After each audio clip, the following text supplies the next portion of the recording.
Hi everyone, welcome to men FM. మీ అందరికీ happy father's day అండి. ఈ సందర్భంగా నేను కూడా మా నాన్నగారిని గుర్తు చేసుకుంటూ, మా నాన్నగారు అద్భుతంగా సంతోషంగా గడపడానికి విలువైన సూత్రాలు చెప్పారంటే మేము ఈ రోజుకి పాటిస్తే ఎప్పుడు మా నాన్నగారిని తలుచుకుంటూ ఉంటాం అనమాట. అవి వచ్చేసి ఫస్ట్ ఎప్పుడు ఎవరి దగ్గర చేయి చాచకపోవడం, ఉంటే తినాలి లేకపోతే లేదు, అప్పులు ఉండకూడదు, అన్నిట్లో ఆరితేరు ఉండాలి, చదువు వచ్చి ఉండాలి, ఆటలు పాటలు అన్నీ వచ్చి ఉండాలి, బహుముఖ ప్రజ్ఞాశాలిగా ఉండాలని చెప్తుండేవారు. మాతోనే ఆడుతూ మాకు అన్నీ నేర్పించారనమాట. నాకు చాలా చిన్న వయసులో మా అమ్మగారు చనిపోయారు. ఆయన మాతోనే ఉండి ఇంకొక పెళ్లి వైపు ఆలోచించకుండా, ఒక అమ్మ డాటర్కి ఎంత చేస్తుందో కూతురికి అంతకన్నా ఎక్కువ నాకు మా నాన్నగారు చేశారనమాట. సో ఆయన సొంత వాళ్ళైనా సరేనండి, క్యారెక్టర్ లేకపోయినా, ఒక మంచి విలువలు పాటించకపోయినా ఆయన వెళ్ళటానికి ఇష్టపడేవాళ్ళు కాదు వాళ్ళ ఇంటికి. సొంత రక్తం పంచుకు పుట్టిన వాళ్ళైనా సరే ఆయన ఇష్టపడేవాళ్ళు కాదు అలా వెళ్ళడానికి అనమాట. ఎప్పుడు హోమ్ ఫుడ్, ఎప్పుడు బయట ఫుడ్ మాకు తింటాం, మాకు అలవాటు లేదండి. ఎప్పుడైనా తిరుమల వెళ్తే అక్కడ తింటమే తప్ప బయట ఫుడ్ మేము తినేవాళ్ళం కాదు. ఆ తర్వాత ఇంట్లో ఏమున్నాయో ఏం లేవో ఎవ్వరికీ తెలియదండి, లేకపోతే లేనట్టే ఉండేవాళ్ళం. అంతేగాని అలాని చక్కగా తినటానికి కట్టుకోవడానికి ఎప్పుడు ఉండేది.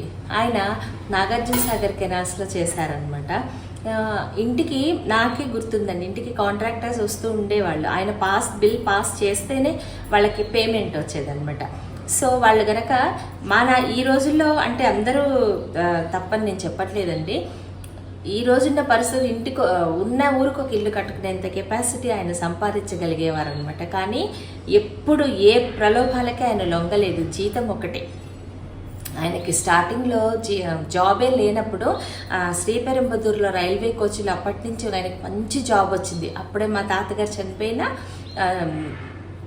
వెళ్లకుండా, అప్పట్లో పితృకర్మలు ఎంత ఇంపార్టెన్స్ ఇచ్చేవాళ్ళంటే మా పెద్దనాన్నగారు దత్తత వెళ్ళిపోయారు. సో అన్నీ ఈయనే చేయాలన్నమాట.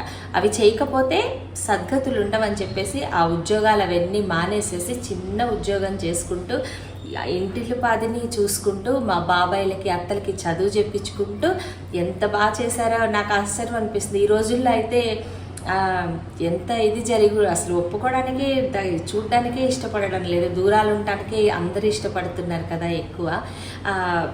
జాబ్ చేసుకుంటూ మా అత్త ఎప్పుడు చెప్పేవారు, ఈరోజు ఈ గుప్పడి ముద్ద నేను తింటున్నానంటే అది మీ నాన్న పెట్టిన భిక్ష అని. ఎంత సంతోషం ఇస్తుంది. మేము కూడా ఈరోజు ఇలా ఉన్నామంటే ఆ రోజు ఆయన అందరికీ చేసిన సహాయమే ఈరోజు మేము ఈ స్థితిలో ఉన్నామేమో అనిపిస్తుంది.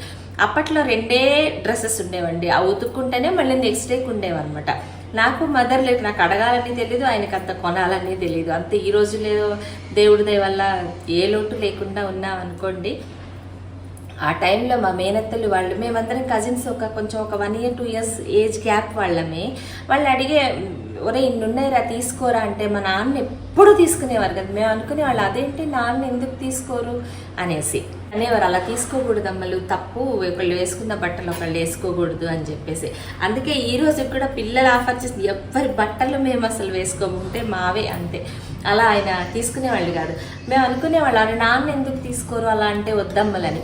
పెద్ద అయిపోయిన తర్వాత ఈ డైలాగ్స్ మేము పడే అవసరం లేకుండా చిన్నప్పుడు మేమే చూసుకున్నాం. మా డ్రెస్సులు వేసుకుని వీళ్ళు పెరిగారు, మా సాయం వల్లే వీళ్ళు పైకి వచ్చారు. ఈ మాటలన్నీ తర్వాత విన్నప్పుడు అబ్బా మా నాన్న ఎంత గొప్ప పని చేశారు, ఆ రోజు వేసుకోకపోతే పోయింది. కానీ ఈరోజు ఎవరి దగ్గర ఒక మాట కూడా పడకుండా, మా మదర్ లేకపోయినా కూడా అంత చేస్తూ ఎవరితో ఒక మాట అనిపించుకోకుండా చక్కగా మమ్మల్ని పెంచి పెద్ద చేసి పెళ్లి చేసి మనవరాళ్ళని, మనకిద్దరు పాపలు కదా, ఇంకొక లోకం లేదండి.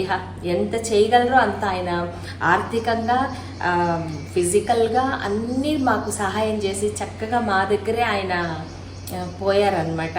మా వారు కూడా ఆయన్ని, ఇద్దరు కొడుకులాన్ని చూసుకునేవారు, ఇద్దరు బాగుండేవారు. అందరూ మనిషి ఎలాంటి వాళ్ళో వాళ్ళ చావులో తెలుస్తుందని చెప్తారు కదండి.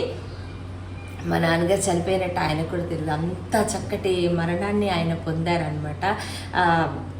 అప్పుడు కాలనీలో వాళ్ళందరూ వచ్చి మాకు కూడా ఇలాంటి చావే కావాలమ్మా, ఇందాకే ఆయన్ని చూసాము, ఎంత అసలు ఏ రోగం రొస్టు లేకుండా ఎంత సంతోషంగా ఆయన వెళ్ళిపోయారని చెప్పేసి.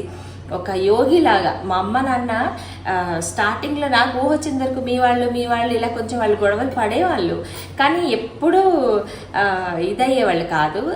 ఆ తర్వాత మా అమ్మగారు పోయినప్పుడు ఆయనకి ఎంత ప్రేమ అంటే అన్నీ వదిలేసి, ఆయనకి ఇష్టమైన వ్యాపకాలు మొత్తం వదిలేసారు. అసలు ఏమీ చేసేవారు కదా ఆయన. అలా వైరాగ్యంగా అలా కూర్చుని ఉండేవారు. మా అందరికీ సహాయం చేసేవాళ్ళు. ఇంకొక ఆడవాళ్ళ వైపు కన్నెత్తి చూడలేదు, మళ్ళీ పెళ్ళి కూడా చేసుకోలేదు. మాతోనే ఉండిపోయారు అనమాట ఆయన. మేము కూడా అలానే ఉండిపోయాం అనుకోండి నాన్నగారితో పాటు. సో ఆయన ఏ రోజు అనుకుంటాను ఎప్పుడు మా నాన్న మాకు ఇది నేర్పించారు, ఉప్పు కోసం పప్పు కోసం ఒకళ్ళ ఇంటికి చెయ్యి చాచి ఇది లేదు అని వెళ్ళిన రోజు మాకు ఒక్కటి కూడా తెలియదండి. ఉంటే తిన్నాం, లేకపోతే లేదు. మేమే సహాయం చేసాం కానీ చాలామందికి. డబ్బు కోసం ఒకళ్ళ వెంట వెంపర్లాడింది లేదు, ఒకళ్ళ మెహర్బానీకి చేసింది లేదు. అటు ఆటలు, మా టౌన్షిప్స్లో ఉండేవాళ్ళం ఎక్కువ, గవర్నమెంట్ జాబ్స్ టౌన్షిప్స్లో ఉండటం వల్ల అటు చదువులు, ఆటలు, పాటలు, మ్యూజిక్ అన్నీ నేర్పారు మా నాన్న అనమాట. ఈరోజు ఏ పని చేసినా కూడా ఆయన చక్కగా మాకు అలా నేర్పబట్టి ఈరోజు ఒకళ్ళ దగ్గర తలంచుకోవాల్సిన పరిస్థితి లేకుండా ఉన్నామని అనుకుంటాము. పూర్వకాలం అండి నాన్నలు, మా నాన్నగారు చెప్పేవారు, మా తాతగారు కనుక ఆయన తెలుగు పండిట్ అనమాట. అప్పట్లో పిలక అట్లా ఉండేవారు కదా, పంచెలు అవి కట్టుకొని ముందు పడుకొని ఉంటే నరసాపూర్ పడక కుర్చీలు అనేవాళ్ళు. కాళ్ళు ఇలా పెట్టుకొని ఇలా వెనక్కి అలా పడుకుంటే వెనకాల నుంచి తిరిగి వెళ్ళి నాన్నంటే అంత భయంగా ఉండేవాళ్ళు అనమాట. ఇప్పుడు నాన్నంటే చిన్న ఫ్యామిలీస్ అయిపోయి వాళ్ళతోనే ఫ్యామిలీ స్పెండ్ చేసి చాలా అటాచ్మెంట్ పెరిగిపోయి నాన్నుంటే ఎంత కొండంత అండతోటి చక్కగా ఉంటారనమాట. ఇదివరకంత స్ట్రిక్ట్గా అనివ్వండి, ఇదివరకంత ఇది ఇప్పుడు లేవు. నాన్నకి ఏం చెప్పాలన్న భయం త్రూ అమ్మ ద్వారా చెప్పాలి అలా అనుకునేవాళ్ళు. ఇప్పుడైతే ఫస్ట్ నాన్నకే చెప్పుకుంటాం, ఏం చెప్పుకోవాలి. సో ఈ ఫాదర్స్ డే వల్ల అందరూ తలుచుకున్నాం. అఫ్ కోర్స్ మన హిందూ ధర్మం ప్రకారం అమ్మా నాన్నల విలువ ఏనాడో చెప్పారు. వాళ్ళు లేనిది ప్రపంచమే లేదని చెప్పేసి మనకి ఎప్పుడో తెలుసు.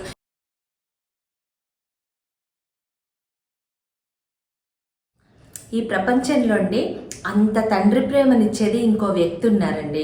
ఆడవాళ్ళు కనుక నిజంగా అంత అదృష్టం చేసుకుంటే భర్త తండ్రి ఎంత ప్రేమని ఇవ్వగలరో అంతకన్నా ఎక్కువ ఇవ్వగలరండి. కొన్ని రోజులు అయిపోయిన తర్వాత, వివాహం తర్వాత కొంత సమయం ఇస్తే సేమ్ వాళ్ళ ప్రతి గర్ల్ కూడా మ్యారేజ్ అయ్యేటప్పుడు వాళ్ళ నాన్నగారితో ఉండి అడిగినవన్నీ చేసే అలవాటు ఉండి భర్త దగ్గర నుంచి కూడా అలానే అన్నీ జరుగుతాయేమో అని ఒక ఊహ పెట్టుకుంటుంది అనమాట. అలాగే అమ్మాయిని నిజంగా అర్థం చేసుకుని తండ్రి అంత ప్రేమించే హస్బెండ్ దొరికిన ఆడవాళ్ళు నిజంగా చాలా అదృష్టవంతులండి.